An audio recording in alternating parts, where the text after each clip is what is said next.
Dude,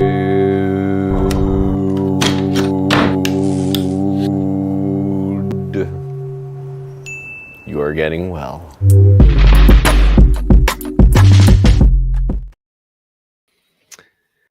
Hello, welcome, Dude Nation. It's so nice to have you all here with us. And if you're listening, thank you for being part of the change needed in the world. Don't forget to subscribe, click that button before we go.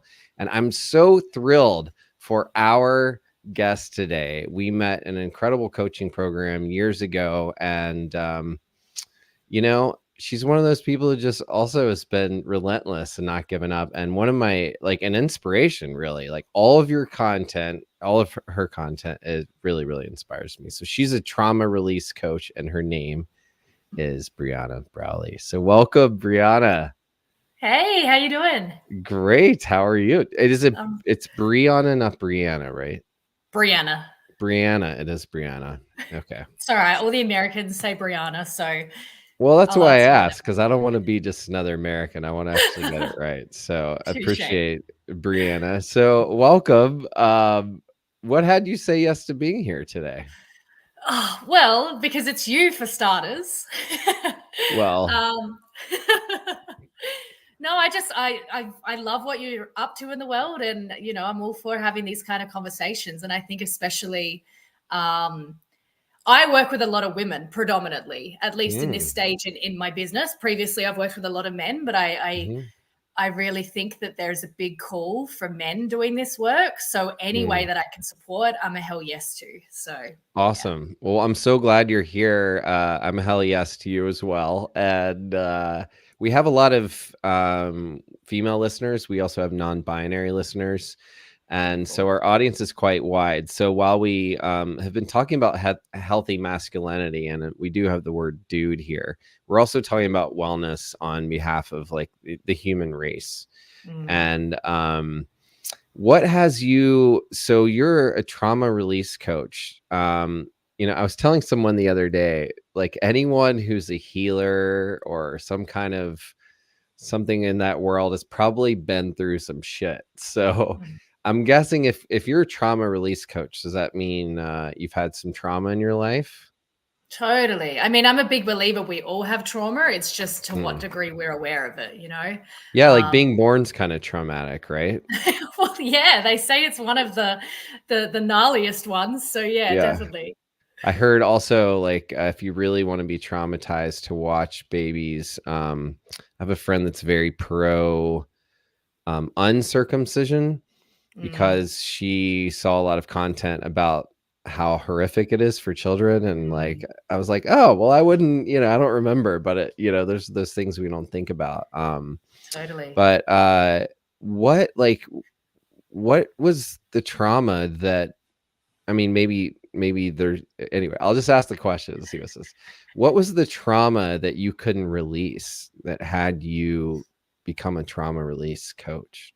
I love that question. I don't think there was one big one. I think, I mean, to be really honest, I'm kind of going to talk around this question a little bit. Really honest. Yeah. Okay, cool. If I'm really honest, I feel like I've always had a calling towards this stuff. Even before, from as young as I can remember, I've always loved kind of understanding why people do what they do, and all of those kind of things. So there's always been a natural kind of drive and inclination into the work that I do. But I think for me, I was heavily bullied. I went through drug addiction. I just, I almost feel like I've lived so many different lives in my short life, and a lot of different kind of traumas, big, small. So for me, I think what had me become a trauma release coach was just learning how to hold that, really, learning how to take it from being something that was such a massive part of my identity in a negative sense, and really had me crippled and unable to live the life that I wanted to live, to then alchemizing that into something that has me feel really powerful. So it wasn't one main thing. It was kind of a series of just feeling probably feeling like the misunderstood kid for the entirety of my life. Well, yeah. Well, Yeah. thank you for saying so. I mean, you literally just said our tagline, like how you transform your pain into your purpose. And you Perfect. said before that you believe all of us have trauma, really. So can for those of us who are listening are like, well, I don't, or of course we do. Can you just elaborate on how you see the world and what that means for you and from a trauma perspective? Totally. So I look at trauma as I think often when we hear the word trauma, we kind of get spooked into thinking that it's like the capital T traumas. So, things Hmm. like abuse or a near death experience, a car accident, more of those kind of major, like really blunt, abrupt traumas. But I think of trauma as it's more so about the body's response to it. So it's not about what happened, it's about how your body responds.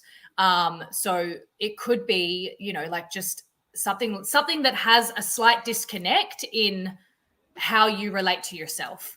I often refer to in like a body sense. I do a lot of body work, so looking at how trauma is stored within the body.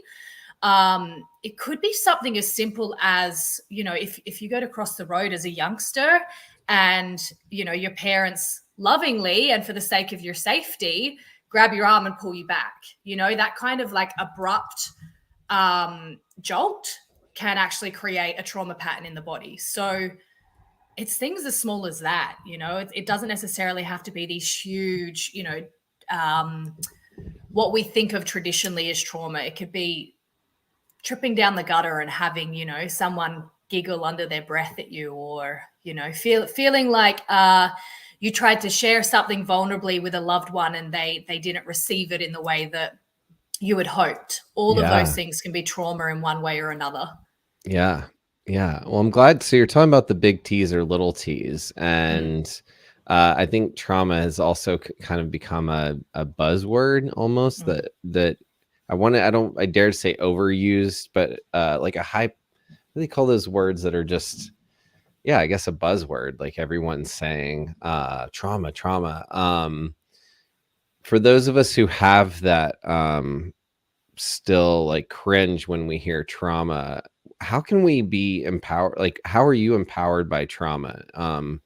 Like talking about it every day. Uh, Mm. yeah, Yeah. it's that. Yeah. Well, I think my belief is that our purpose is birthed from our pain. There's that Mm-hmm. tagline again. Our purpose is really built upon the foundation of our suffering. Like that's Mm-hmm. what gives us our calling. And so, um, for starters, I actually think it's, and I hear you that it's definitely trauma. The word trauma is now starting to become very like buzzy and overused. And I do think in many ways that's a good thing, because I noticed in the past when I used to use the word trauma, I would actually like see people's reactions of like, oh, like we're going there, this is heavy. And it's Yeah. like, no, it doesn't have to be this heavy conversation, because again, we could be speaking about something as simple as tripping down a gutter, you know? Yeah. And I so relate I to think that take because when I say dude, some people are like, oh, is that like bro culture crap? And I'm like, well, I'm glad you yeah, asked. And then we get to talk. But yeah, it can be heavy for some people. So yes. yeah, so you're talking about the lightness, like you can fall and trip. What's the part that's the trauma for you? Or there in Well, that scenario? it could be the trauma to the body. It could be, Mm, like that kind of abrupt like jolt that you're not mm, expecting can create trauma patterns in the body. Or it could be something like, I mean, there's a predominant memory that I have of I slid along a gutter in front of a group of kids. This is when I was young, a group of kids that I thought were really cool. And they all kind of mhm. snickered under their breath. And there was no malice in it whatsoever. But I was just like devastatingly embarrassed. Yeah. And so I know that I have a bit of a fear of being seen that stems from that, And right? we know, Uh, yeah, and that you still remember that, all these yes. years later. I mean, I have some pretty imprinted childhood memories as well. So it's like a time I gave this girl a necklace and she like broke up with me. We Oh, just started dating, but I was in sixth grade. So it was those little things, right? You're like, but that yeah, felt like the biggest sting ever. totally. Um, yeah. So, So those little T's when something happens and it shocks us. So that's where we get into the nervous system part, right? Totally. Yeah. Yeah. So how does trauma affect the nervous system from your perspective? Mm. And what can we do about it? Yeah.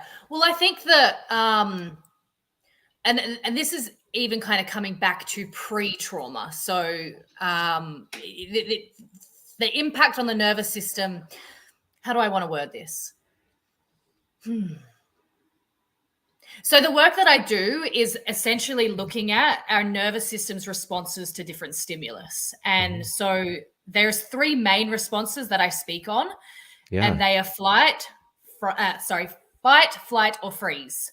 And so these are like instinctual, animalistic responses. We see them out in the wild. You know, we look at the animal kingdom, and there's examples of fight, flight, freeze all over the place.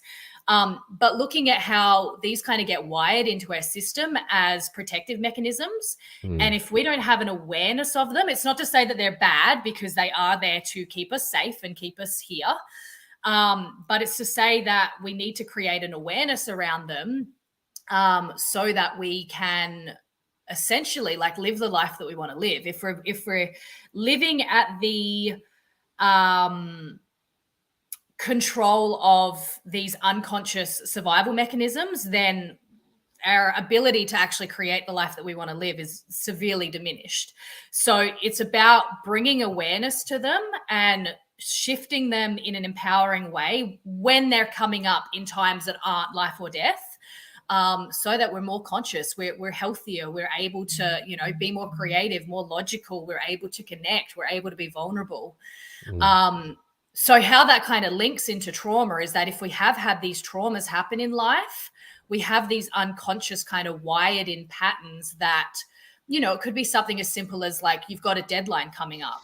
And so there's no like conscious life or death kind of situation there. But with that looming deadline, it might throw you back into a freeze pattern that stems from something that happened in childhood, right? And then suddenly you're procrastinating, you're avoiding the thing that you need to do.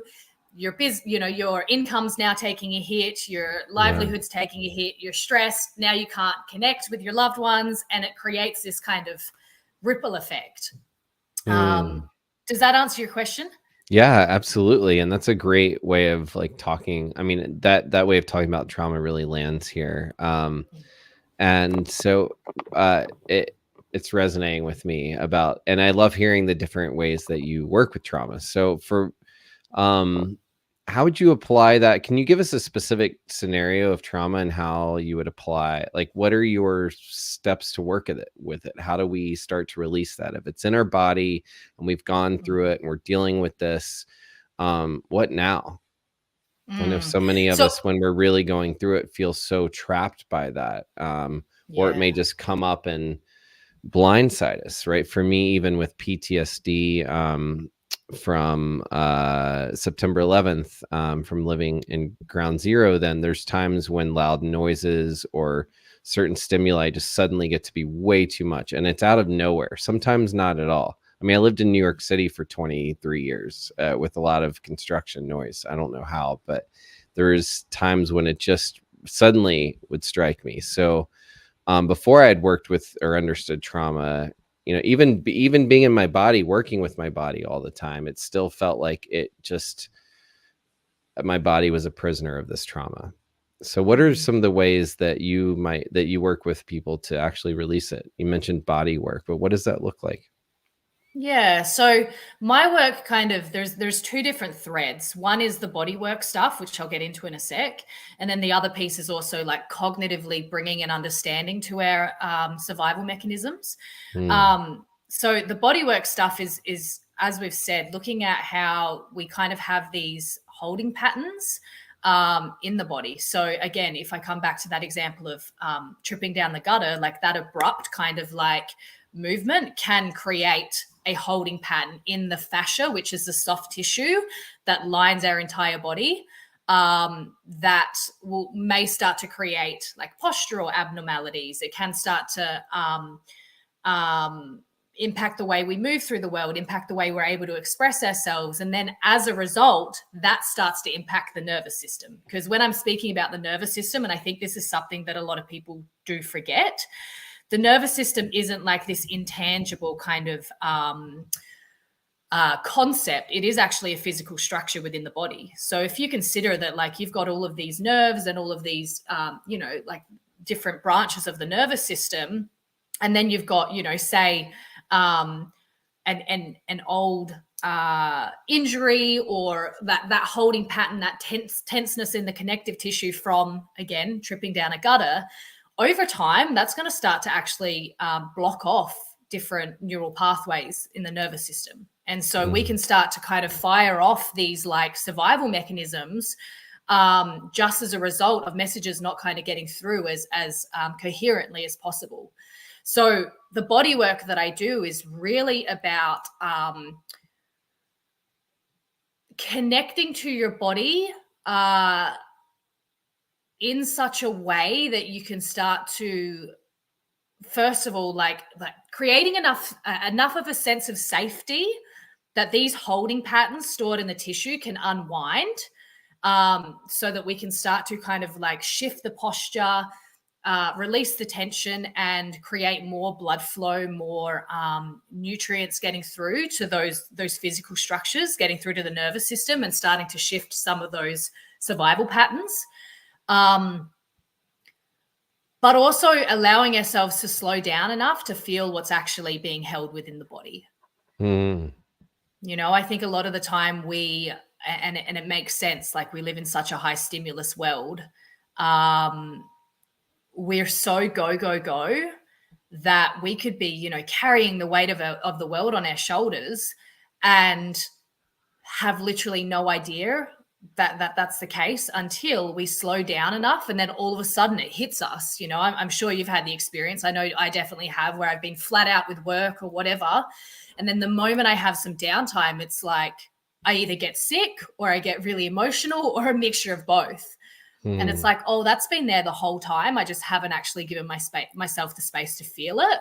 So it's about intentionally creating those blocks of time for us to feel and process what's there, so that it's not kind of ruling us in the background. Does that make sense? Yeah.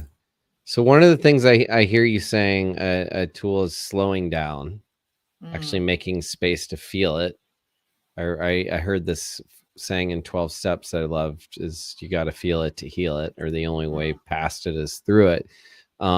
So is that one of the things you're pointing to, is it's actually in the feeling, and if like taking time to do that, to slow down? So I guess what I'm looking for is for some of those listeners who are wondering, like, what can I do? Like, what are the first steps in starting to be with this?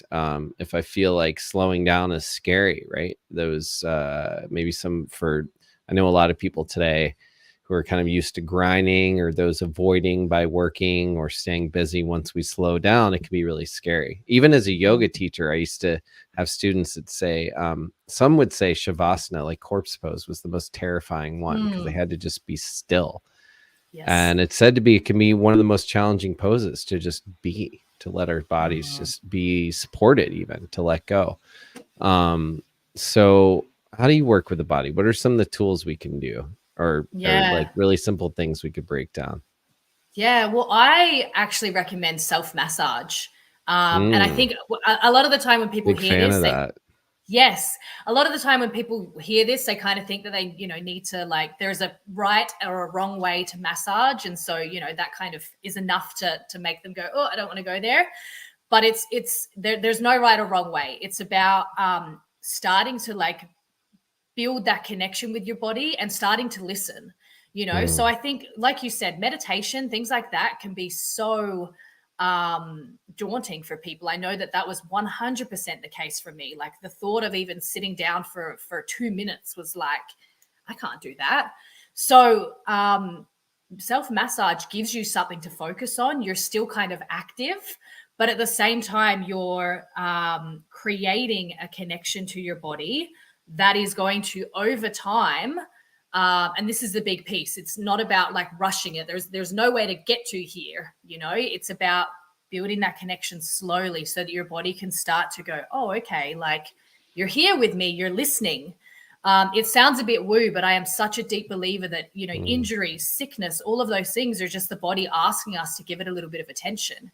And so like self-massage is actually a way of like starting to create that connection. And secondary to that also, like it's bringing us back into our body. You know, one of the key kind of signs of a freeze response is disassociation from the body. So not like having this sensation of like not being in your body, or feeling numbed out or feeling disconnected.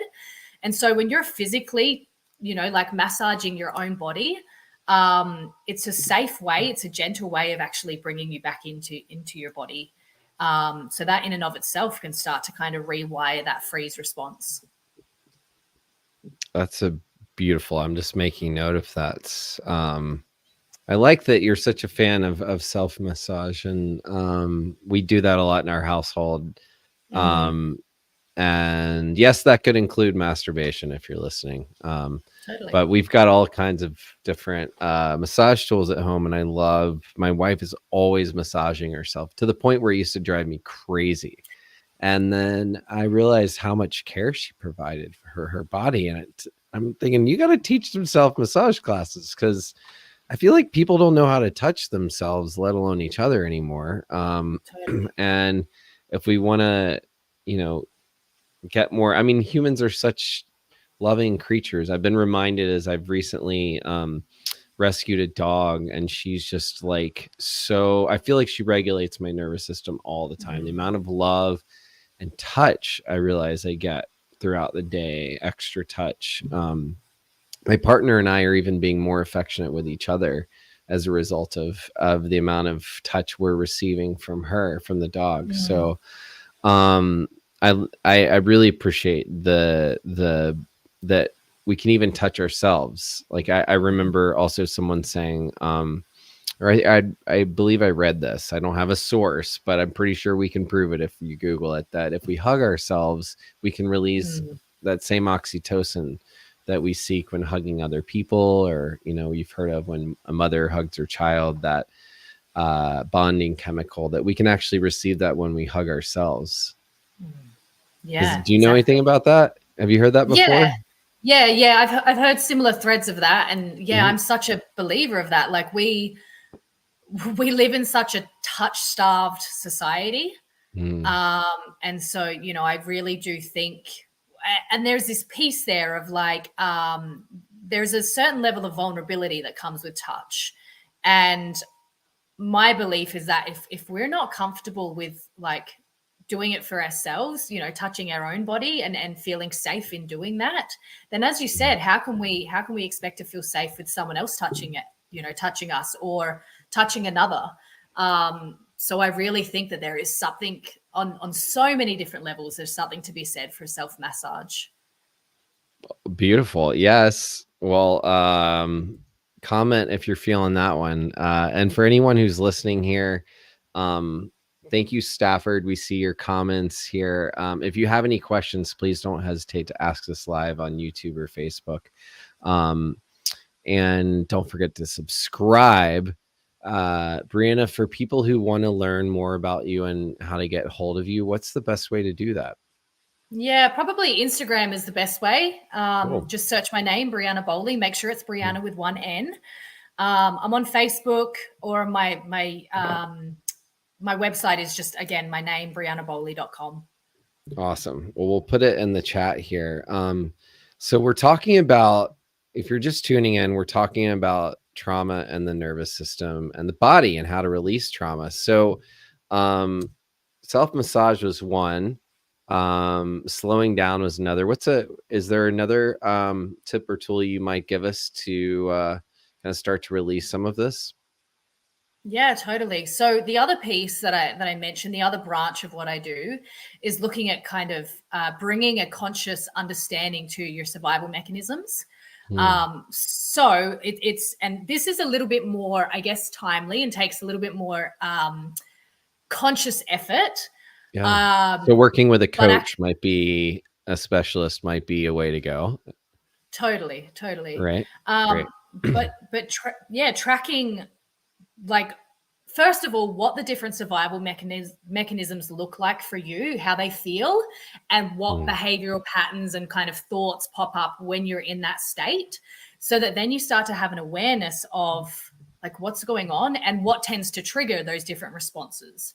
And then once you have the awareness of it, it's really cool. This really cool thing happens where it's like, you might have a situation where, again, I'll go with the, you've got a deadline looming, and that's enough to throw you into a freeze response, right? mm. And if we're not aware of that, it's like stimulus, reaction. There's no gap in between. But once we start to bring awareness to it of like, oh, this deadline is enough to throw me into a freeze response, and we can understand that a freeze response looks like this, this, and this for me, then it creates this gap in between. And the gap's not always big enough for us to kind of jump in and sort of like shoot it off in a different direction. But with enough practice, we can start to like notice, oh, I'm starting to go into a freeze response here. And we can kind of interrupt the pattern and choose something greater. And so like the Can really you give cool us an thing. example of that? Totally. So, Uh, okay, I've got a great example here. okay. Doing my taxes. Oh I yeah, hate this is good. I avoided mine for 3 years. I just did it recently. Full Me too. disclosure. Okay, Me great. too. But oh So wait, I want to interrupt you around this. go. Because this is so pertinent, because the woman who I ended up hiring to do my taxes, the first time I'd hired someone else in 10 years. I used to do my own, and I finally got like, this isn't working. Try and do it alone. Hello, this is your motto for bed. And I talked to this woman, and she was like, well, sometimes I find that people who have had, maybe something emotional or intense thing in their life. And I was like, oh yeah, my dad died. She was like, oh, well, it makes perfect sense. And I had even forgotten. I mean, I say it flippantly now, but it was like, oh yeah, like a huge death happened in my life. So, and it's okay if we avoid something. There's something to learn from it, right? So, Totally. so we're avoiding our taxes, and Yeah. So, like, I know for me, I go into a freeze response Mm, around taxes. And mm, I know that mine stems from this fear of getting it wrong or being seen as dumb, right? mm, And so, like, that is enough to, in the past, throw me into just complete procrastination around it until it's literally so overwhelming that I don't have a choice but to get it done. mm, And so when it came to doing my taxes, catching up on my taxes recently, um, I had the awareness. I know that a freeze response for me looks like I start to look for wanting to go and eat food. I start to want to scroll social media. I turn to things like Netflix. They're more of the behavioral patterns. But I know that within my body, I start to get this kind of like, and it's difficult to explain, but I start to get this almost like heady, floaty feeling. And it's like I'm no longer actually connected or aware of my limbs. mm, And it's like I can't quite focus on anything, and I'm sort of like it's this in between kind of spacey world, right? And so I know that that's what a freeze response feels like for me. And so there was one day in particular where I had to get some accounting stuff done, and I could feel it. I could feel that kind of like heady, spacey feeling starting to come on. And because I have the cognitive understanding of that, I was able to go, okay, oh, you're starting to go into a freeze response. There's a survival mechanism playing out here, which, like at an instinctual level, it's telling me that my body's trying to protect me from death. Right? It sounds a bit like mm, far fetched, like taxes, death, but in some like at its core, at a core level, that's what's firing off. It's our body trying to mm, keep us alive. And so I came back to my practices. I have a toolbox which is unique to me that I know supports me in shifting out of that freeze response.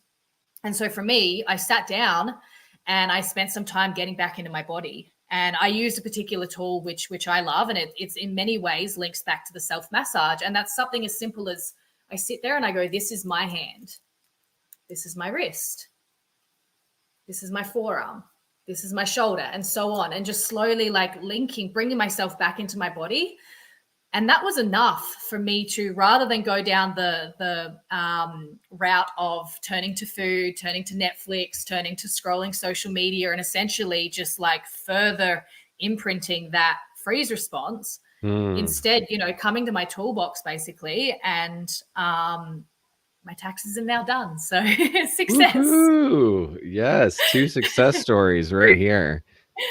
You said something interesting, or that's just stood out to me right now. I mean, it's all interesting, but that's subjective too. But you said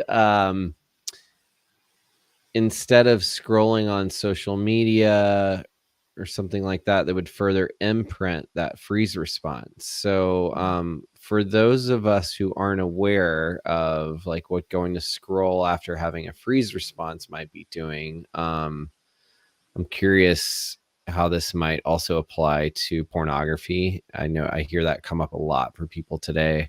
What can you talk a little bit about that? Just elaborate on kind of further imprinting by how we don't respond to something, like the avoiding behavior, or what that's doing to us when we start scrolling. Yeah, totally. So I kind of think of our responses as like they're learned behaviors, right? So, in a nutshell, at some point in the early years of our life, we've had a scary situation pop up. And like it could be something like a loud noise that spooks us. And our body has gone to either fight, so like a fight mechanism, a flight mechanism, so get me the hell out of here, or freeze, which is, it can look like fainting in extreme cases, procrastination, like just literally freezing up.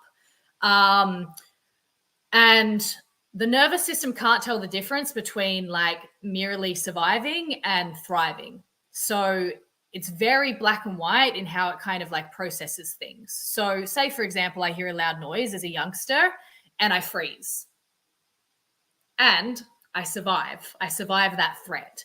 So my system learns that, okay, cool. If I freeze, I live. That doesn't mean that I've, like thrived through the situation. It just means that like, oh, I lived to tell a tale. You have survived. Exactly. It's very black and white. And so that then starts to kind of create this like ingrained mechanism of like, okay, when a threat that is similar to this surfaces, I freeze, because that's been proven to work. And so over time, like, when we think of like when we start getting up in years and we've had these like ingrained mechanisms from when we're like early childhood, the best analogy I can give you to kind of give you a visual of this is if you think of like channels of water, the channel that the water goes through the most becomes the deepest. And so what we're trying to do when we're rewiring these patterns is we're trying to create new channels for the water to flow through. So if our freeze response is kind of like the main river, and that's like, for some of us, like 40, 50, 60, 80 years worth of like firing off that survival mechanism, that channel of water is really deep and it's naturally going to kind of go down that channel more so than others. So when we're choosing a different response, so instead of turning to say porn or drug use or alcoholism or whatever it may be, and instead choosing to maybe turn to some self-massage or whatever the tool may be, we're starting to kind of allow these trickles of water to offshoot in other directions.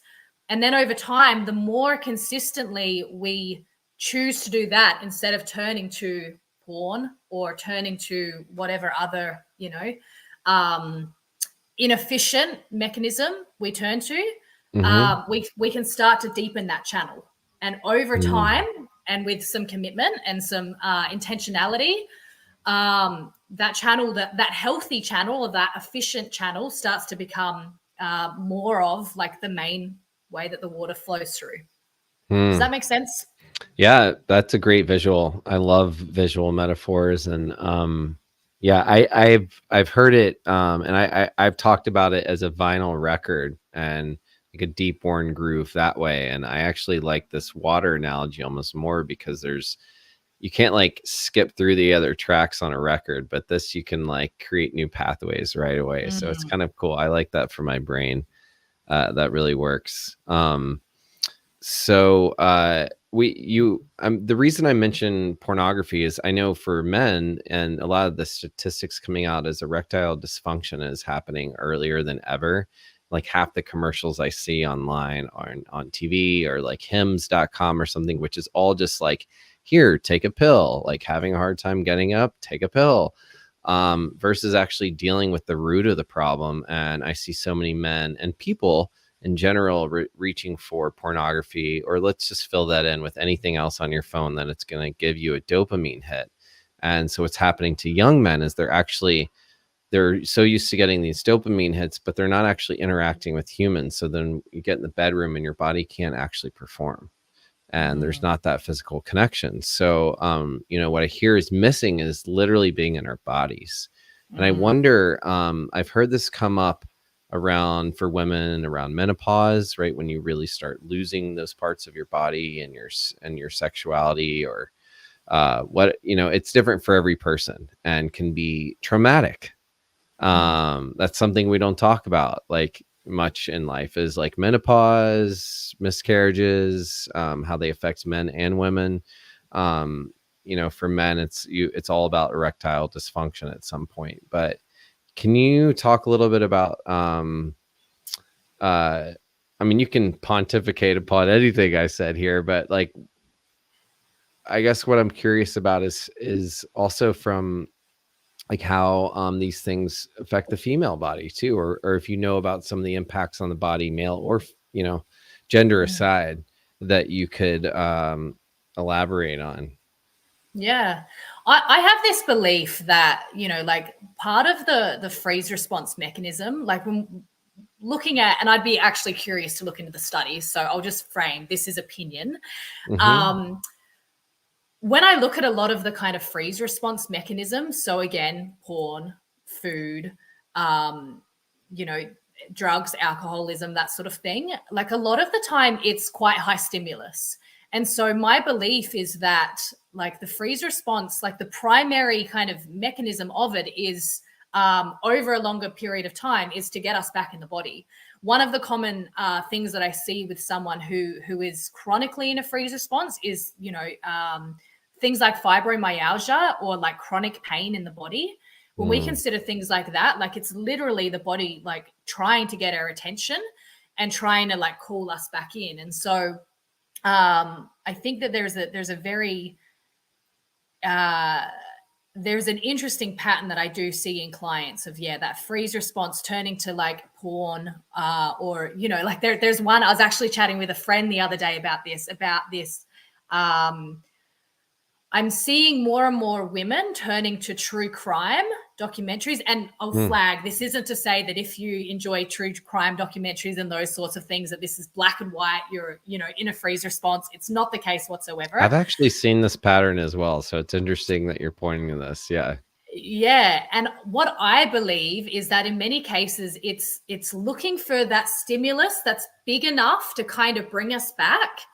So, like in porn, it's like pleasure, right? It's in these true crime documentaries, it could be fear, it could be stress. It's something it's giving us that hit where we're otherwise numb. It's giving us enough to kind of like remind us that we're here. And which so could be part of pleasure also. For some people, pain becomes that as well. Exactly. Absolutely. Absolutely. I mean, I know people who turn to exercise when they're in more of a freeze response, and that they'll train like absolute animals. I used to be that person. And what I can now see on reflection is that it was like, oh, I was just trying to feel something. I was in this kind of like unconscious, constant but low level freeze response. And so I was consistently looking for my next hit of something to remind me like to come back into my body. And so, the really cool thing is that when we learn to live from being in our body, when we kind of rewire like our nervous system and allow ourselves to when we train ourselves to have the capacity to be here in our body through stress, through pleasure, like through both the good and the bad, when we can hold it, we don't really need that like hard hitting, intense stimulus anymore. It's not to say that like, you know, avoid it or anything like that. It's to say that you can enjoy it with presence and with intentionality rather than it being kind of like a band-aid. I love that. Yeah. The idea that you could enjoy it with intention and presence. Yeah. It's great. Yeah. We actually had a question from YouTube from Lost Soul, who was asking, what if your trauma comes from a lifetime of drug abuse? I'm guessing the question is like, how do you deal with it? Do you have any thoughts about this? Yeah. Have you dealt with anyone who have worked with trauma from drug abuse? Yeah. There's many things going through my head at the moment. There's I would want to ask more questions. I'll say that first. There's a lot more questions. I would need more information, and again, there's no kind of like black or white answer to this. So I'm very, very mindful here of what I say. But again, generally, and like asterixing that, generally, not always the case. Drug use it's kind of like a mixture of numbing out, but at the same time trying to experience that stimulus. So it could be a matter of just slowly and gently, and I'll like, again, emphasis on slowly and gently, start to look into like what's the thing that you're afraid of feeling. It could be that there's a memory that maybe you're avoiding, or it could be that life itself is a bit overwhelming. And when you can start to recognize like what it is that you're not wanting to feel, what you're perhaps trying to escape from,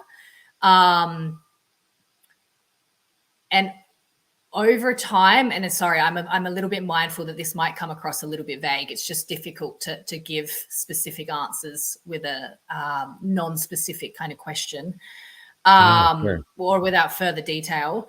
Bear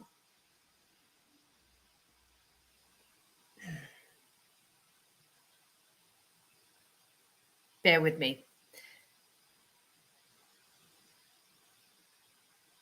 Slowly and gently, just spending time with the possibility of feeling that feeling. If you can identify what the feeling that you're avoiding is, and then exploring the possibility of what it might be like to feel that, then you can over time build your capacity to hold it. I hope that answers the question. Sorry, that was a bit clunky there. Well, it's beautiful. I mean, we're dealing with something that we don't really know about, and so that's definitely, I think every perspective is valid. So I wanted to hear yours, and I appreciate that. I abused drugs and alcohol for at least a solid decade, and there's a lot of trauma around that. And the first thing I would say is, don't try to deal with it alone. So there's so many groups and professionals. I mentioned 12 steps. Like there's some of the 12-step groups. I mean, every group's different, but there's incredible healing and like decades of wisdom there. And it's free and it's available like virtually and over the phone and in person. There's a lot of trauma-informed therapists, and I always go with self-care first. Like put the oxygen mask on yourself first. If it's a lifetime of drug abuse, what comes up for me first is compassion, dude. Like start with being, you said gentle. I love that, Briana. Like start with some forgiveness of your lifetime of drug abuse. And what would you like to create newly today? What's one, if it's harm reduction, let's say, if you're having a hard time not harming yourself, that's actually the comfortable place, is like that drug abuse that a just slight kinder thing, like one kind thing to do for your body that day. Personally, I started to reverse it when every time I got really wasted, I forced myself to go to a yoga class the next day. No matter how hungover I was, I started to imprint new things. Every time I had a panic attack as a result of my alcohol or drug abuse, I went for a run. So I started to actually train my nervous system to find something new. Now I still take cold showers every morning to try to reduce my levels of to cope with my nervous system, to help it not freak out all the time. Um, oh, and Lost Soul just shared, you're sober 2 years now after 27 years of addiction, streets, gang, prisons, homelessness, sin. I mean, that's a miracle. So you're doing something right. And I would just say keep going and keep people close that that resonate with you. Yeah. If you don't have family support, you just said this, there's chosen family. But I definitely found a lot of, there's people in 12-step groups that showed up for me more than my own family and friends. So, that's a really easy, free resource that I would say you could start there. Briana, do you have anything to add based on what I said?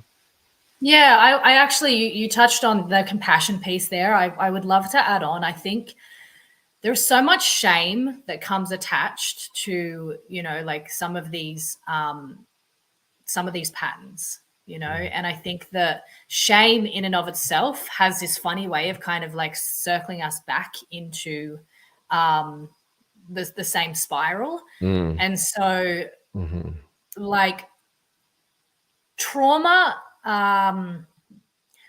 causes people to do one of two things. They either underperform or they overperform. And so for some people, it looks like turning to drug use.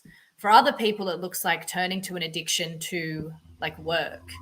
And sadly, one is largely more celebrated in society than the other, but they're ultimately the same thing. They're ultimately a survival response.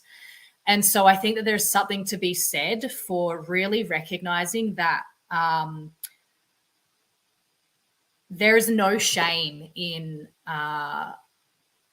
falling into a survival mechanism, because at its core, it is your body. It's you wanting to be here. It sounds kind of like a little bit backwards and a little bit kind of strange, but if your way of dealing with things has been in the past drug use, that's actually a really clear indication. Like, that's you trying to survive. That's your learned way of surviving. And so, like, please hear that it's you wanting to be here, and that's really beautiful. The more you try and fight against, like this thing that's bad and it's wrong and it's shameful and whatever other kind of labels that society wants to push onto it, the more it becomes like, the more we spiral further into the survival mechanism.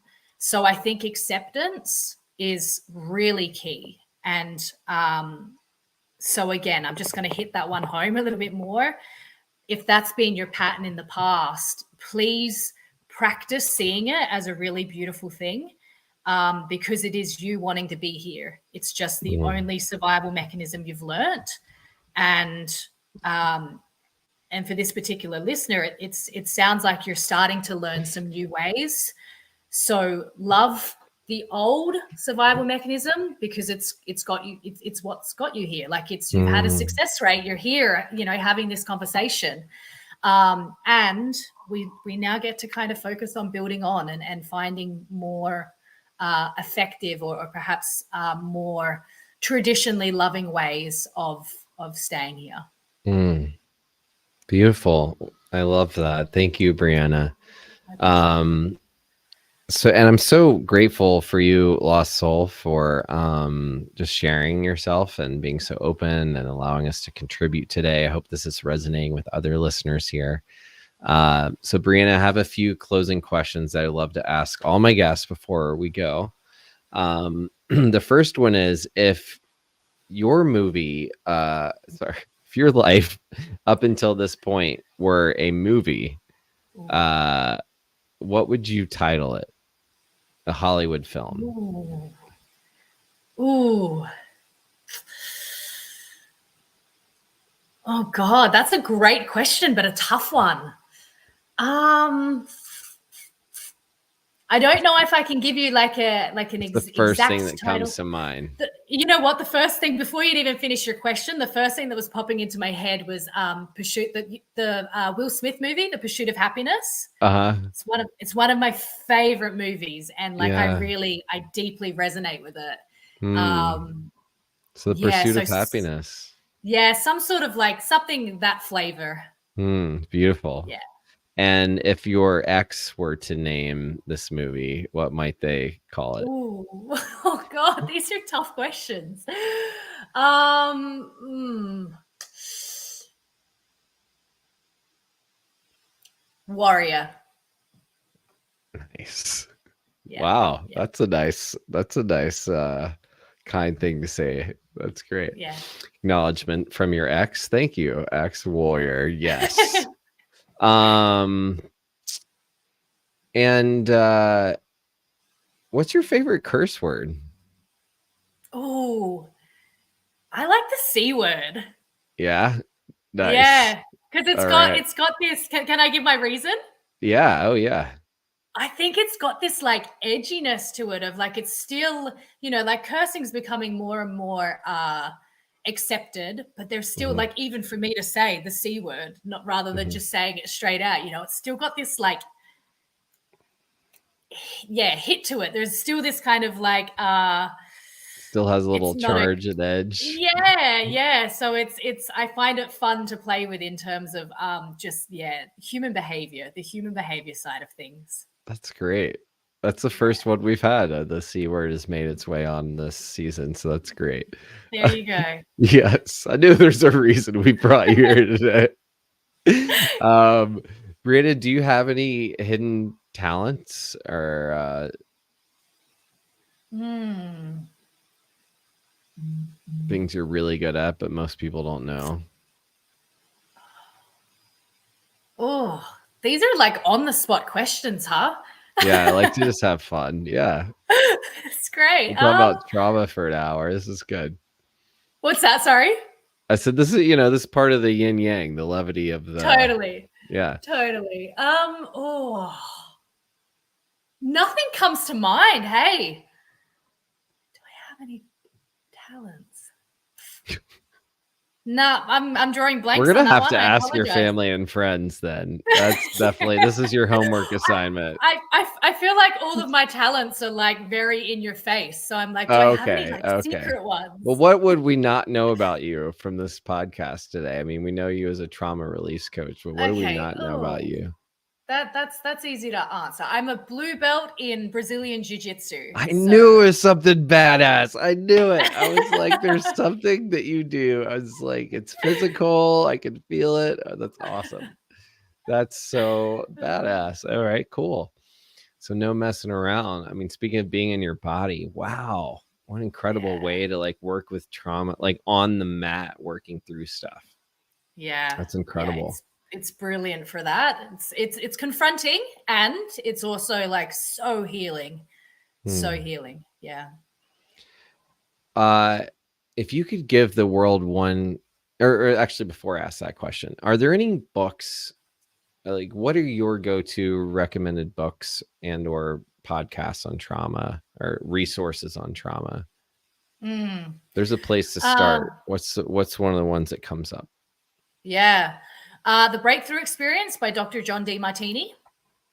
Okay, One of my absolute favorite books. I don't know about that Um, one.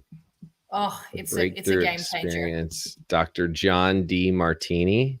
Yes. Yeah. That's a great name. Yeah. And the other one, and this isn't, it's not directly trauma related, but it's Mhm. definitely it definitely dives into the subtleties of our survival mechanisms. The Queen's Code by Alison Armstrong. Oh, cool. Awesome. Thank you. Um, So I'll put those in the chat too. And if you want to get hold of Briana, you can go to her website, which is also in the chat, or on Instagram. And if you haven't subscribed here, please do so that you can be the first person to get this episode live when it comes out, and all the other great stuff we have to offer here. Our last question for you, Briana, is if you could give the world one gift today, just wave the magic wand and give it to us, what would you give us?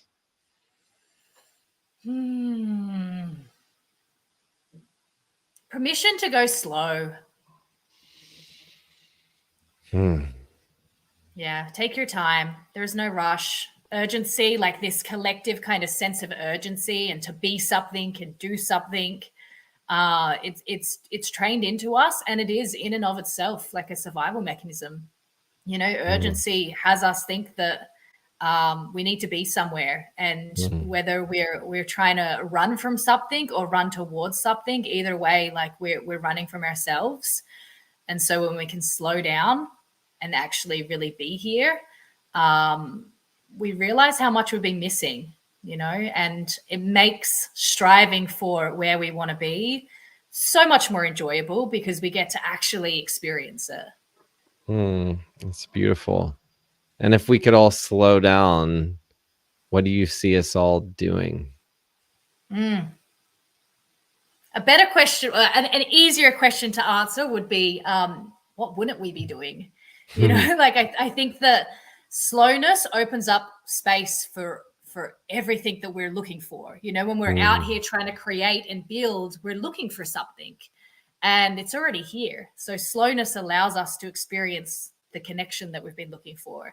It allows us to experience that sense of achievement and enoughness that we've been looking for. It's none of it's missing. It's just whether we're present enough to where it's already here.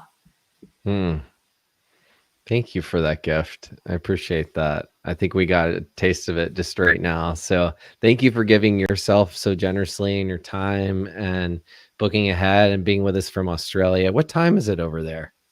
It's just gone 9 o'clock, 9 a.m. 9 a.m. All right. Well, thank you for being that for us. It just got dark here. And to all the Australians, we love you. I hope to come visit soon. If you're anything like Briana, I can't wait to come over. Seriously, every person I meet from there, it's just awesome. So it's been such an honor to have you here, Briana, and to watch you grow and into this just powerhouse around standing for trauma, resilience, and release on the planet and slowing down. Amen to that. So the world's a better place with you on it for sure. And thank you for spending your time with us here. My pleasure. Thank you for having me on. It's been fun. And thank you to the listeners as well for jumping in with your vulnerability and for your shares. It's I don't take it lightly. Yes, we love you, dudes of all genders. So welcome and thank you. And subscribe, and we'll see you the next time. Dude, you're getting well.